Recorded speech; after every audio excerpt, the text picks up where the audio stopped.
Well, it is my extreme privilege and pleasure to introduce the first of our distinguished speakers tonight, author and professor Dr. Anthony Esolen.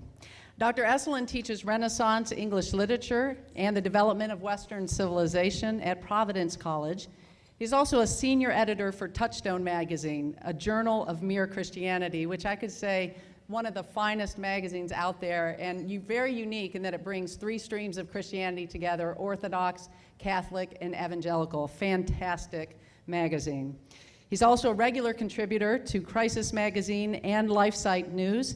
And although many in the room would love to hear Dr. Esolen talk about Shakespeare and Dante, tonight he is here to talk about the issue that we loosely call the culture.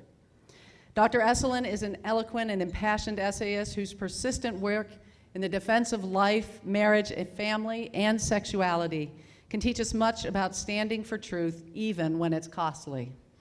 There are too few public intellectuals with the courage to withstand the slings and barbed arrows of homosexual activists.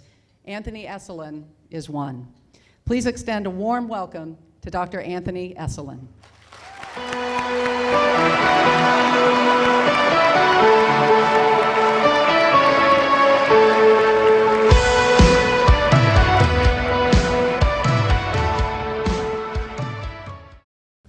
Thank you, Julia. I better live up to that now. I don't feel that I have a great deal of courage. All I think about myself is that I notice things that are right in front of my nose, and I write about them. I suppose that that's a rare thing these days, but that's 90% of what I do is to notice things and say, hey. The name of my talk today, the title of the talk is called Reviving the Chest, and I'm taking it from C.S. Lewis's book, The Abolition of Man. That is, we're making human beings here without chests, bellies, and heads in the service of the bellies, rather. Okay, so as you all know, a few months ago, the supreme sophist of our nation, Anthony Kennedy, you've heard of him, right? I mean, he's one of the justices of the Supreme Court Royal over the undifferentiated masses. Anthony Kennedy decreed that to deny a man and a man the social sanction they need to pretend publicly that they can marry, that it's feasible. I'm, of course, using my own meek words. My words don't mount as on wings of eagles, as his do. But to deny them that would be to rob them of, and this was the key of the whole opinion, dignity. Meanwhile, as we've also found out in the last several weeks, at the hundreds of Planned Parenthood butcher shops and baby salvage yards across the country, small human beings are cannibalized for fun and profit.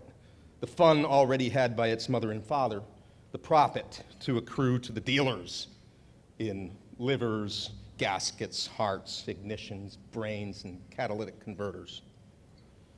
The idea that these small human beings might be worthy of honor might have occurred long ago to the Roman Catholic, Kennedy. But if I may alter the words of my beloved John Milton, honor into the mind of man or devil may come and go, so unapproved. When there's a conflict between the dignity of an unborn child and the license to rut in the alleys of our choice, we know what must take priority. Throw dignity to the dogs, we'll none of it. It is in the nature of evil to disintegrate, to collapse into its own chaos of contradictions. And I think we're witnessing a case of that disintegration now. His mysteriousness Kennedy, Grand High Mystical Poobah, has invoked the notion of dignity, but dignity must rest upon objective value, the very thing which he has denied, both to unborn children and to marriage properly speaking. Dignity demands not that we assign meanings to things, as our magician and poetaster said long ago in Planned Parenthood versus Casey, that part of the opinion which was justly derided as the sweet mystery of life passage. Dignity demands that we bow to the meanings in things. We don't assign them the meanings, we find them and we honor them. Otherwise, what we call dignity would be no more than a pleasant social convention, a fiction. Like a green piece of paper that says that the bearer is entitled to $10 or whatever it is. It's worth in itself nothing. It's not gold. But if we're to talk about dignity without fooling ourselves, we must be talking about gold and not paper, thing of genuine beauty. We recognize literally what a thing is worth. And if we had a truly human education, which is rarer and rarer these days, if we've had that education, we experience feelings that are in accord with that judgment. For instance, we see a married man and woman holding hands while their small child plays in the grass before them.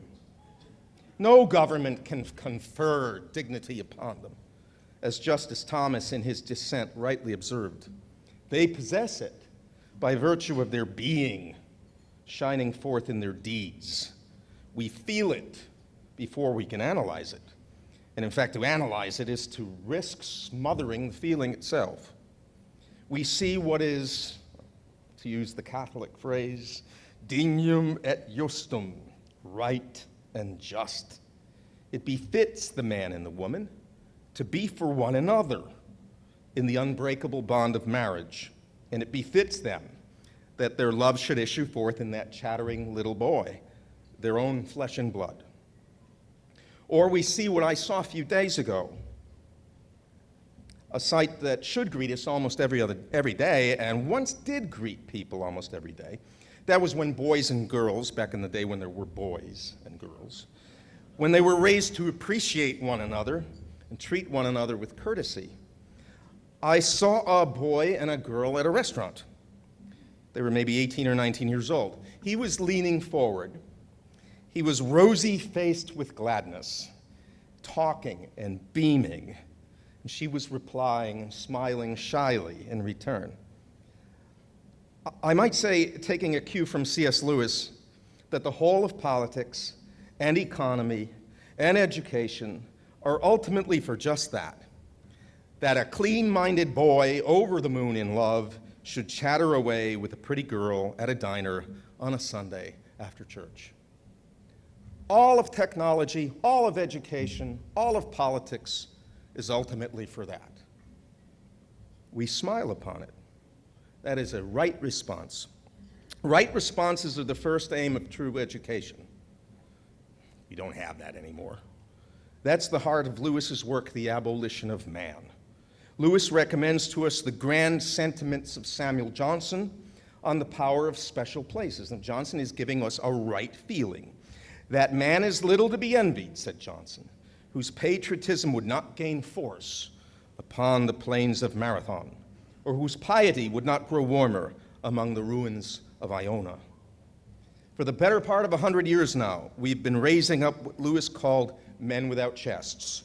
That is, human beings without that important middle part that mediates between base appetites and rationality.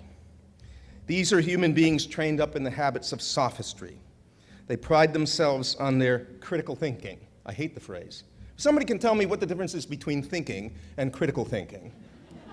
But the critical thinkers have never gotten around to subjecting their own phrase to a little bit of thinking. Well, they pride themselves on their critical thinking as they march along over the brink with a million other clever lemmings, stepping off the solid natural law and into the void. Honor is beneath them. They do not remember the dead. They hold things to be good only insofar as they are useful to bring about a desired political end.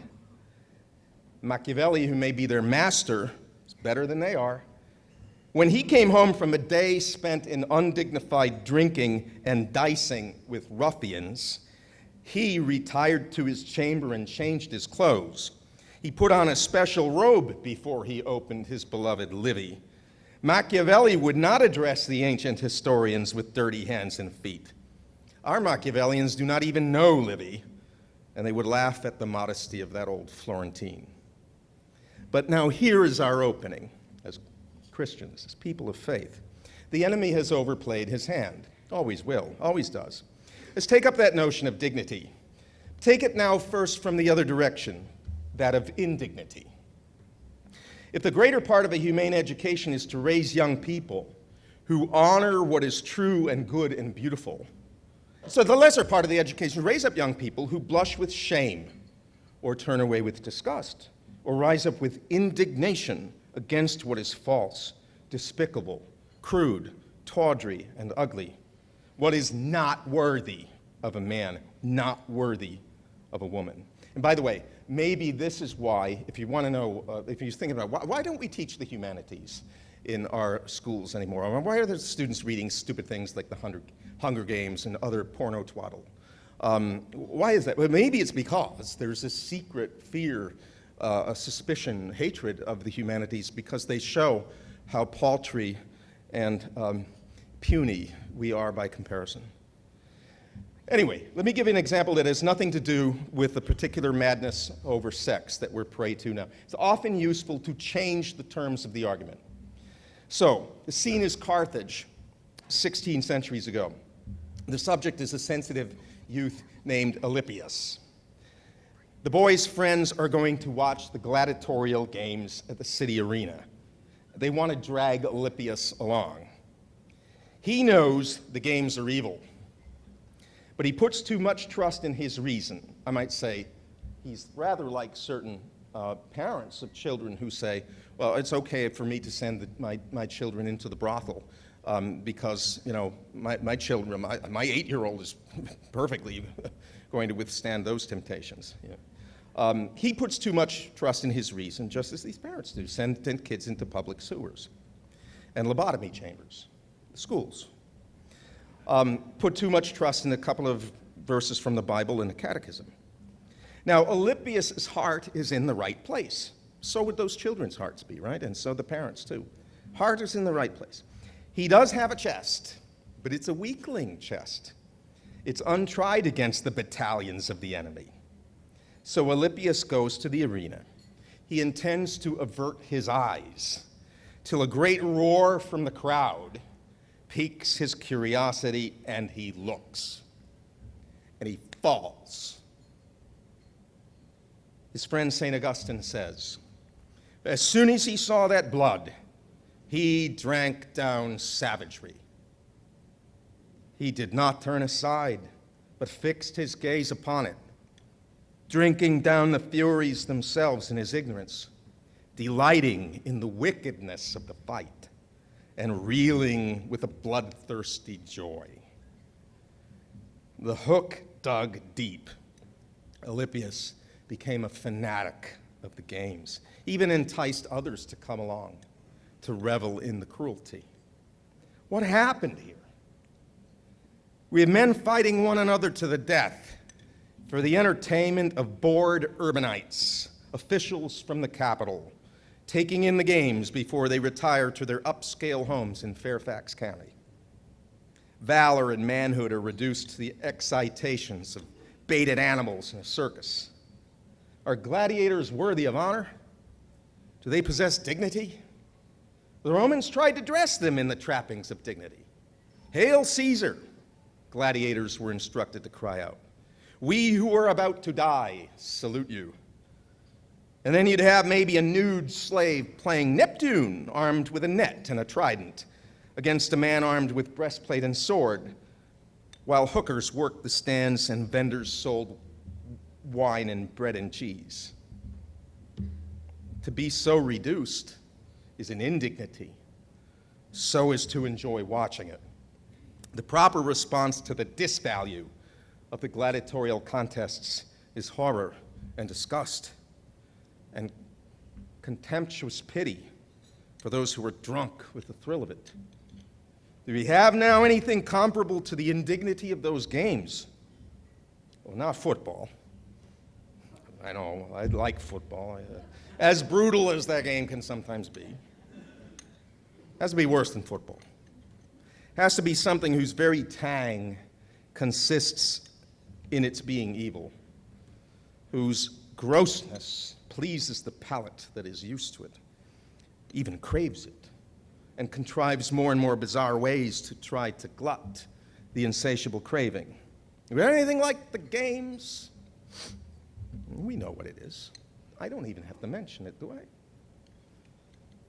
With this qualification, that porn has rotted out far more souls and destroyed far more families or prospects for families than ever the gladiatorial arenas did.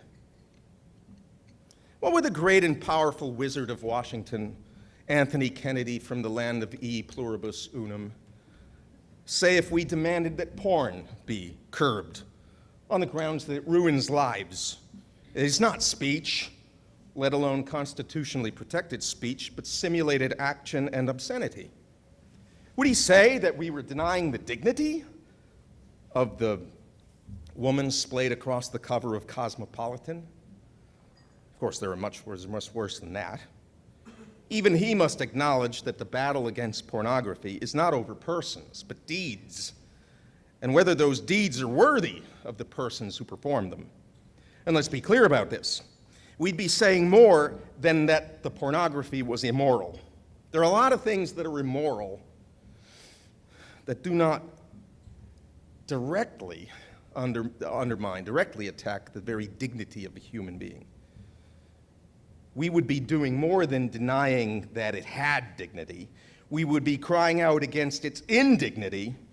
We want more than to raise children who are not delighted by it or who avoid it. We want to raise children who are disgusted by it and disappointed in the wretched people who make it and who use it. That's what we want. And when we see that, we see that there can be no compromise, okay? I want to invoke here what I sometimes call the nude beach principle. And it shows the complete shallowness and self-contradictions inherent in strict libertarianism.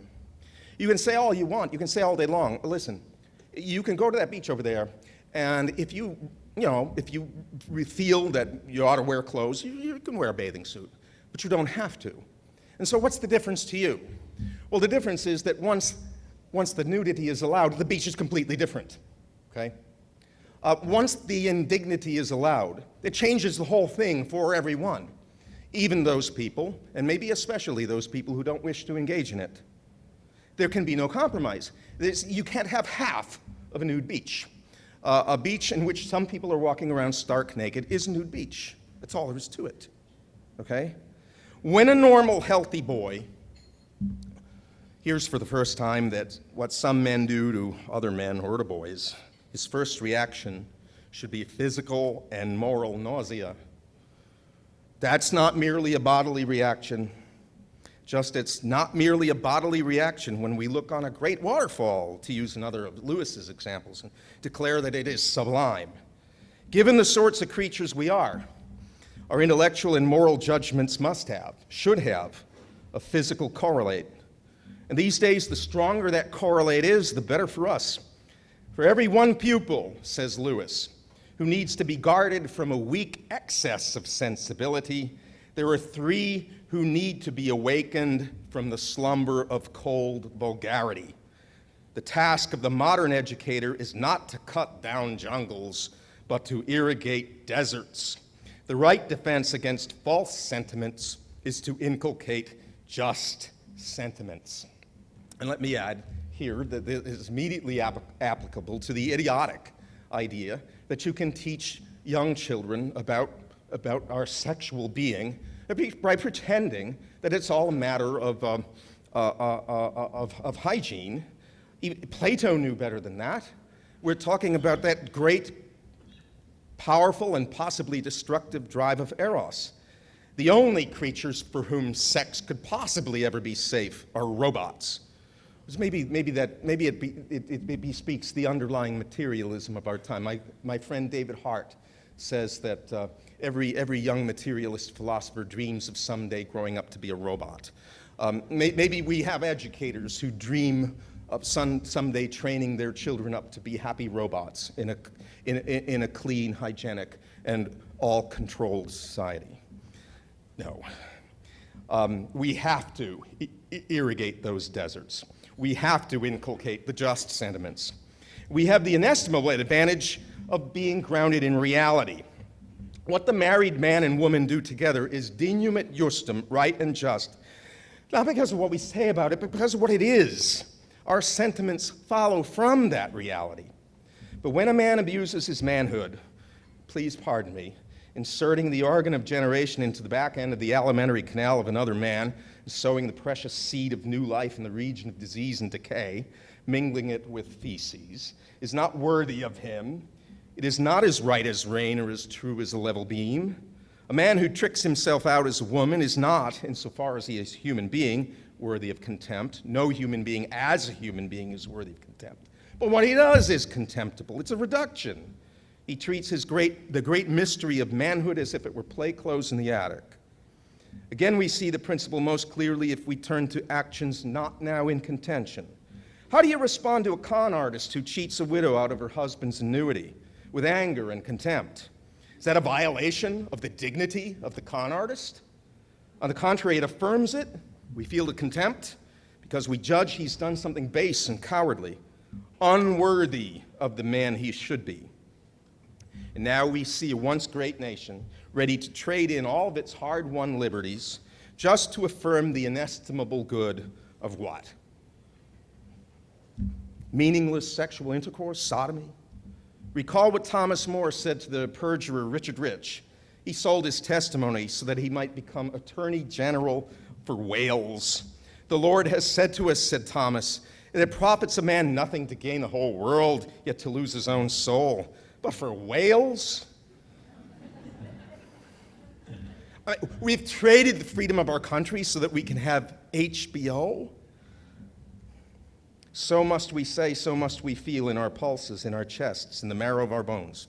We've traded our birthright for porn, for fornication, for men in bras, panties, for that. Because we affirm the true dignity of our fellow men, we must feel the indignity of what they and we have become. We must love the sinner, the con artist, the pornographer, and so forth. We must try to love him with all the all-embracing and all-purifying charity of Jesus, to love him as we would be loved. We're wretched sinners also. But the first response to the sin itself is often not to say a word, but to turn in fullness of feeling and shed a tear or spit. Thank you, folks.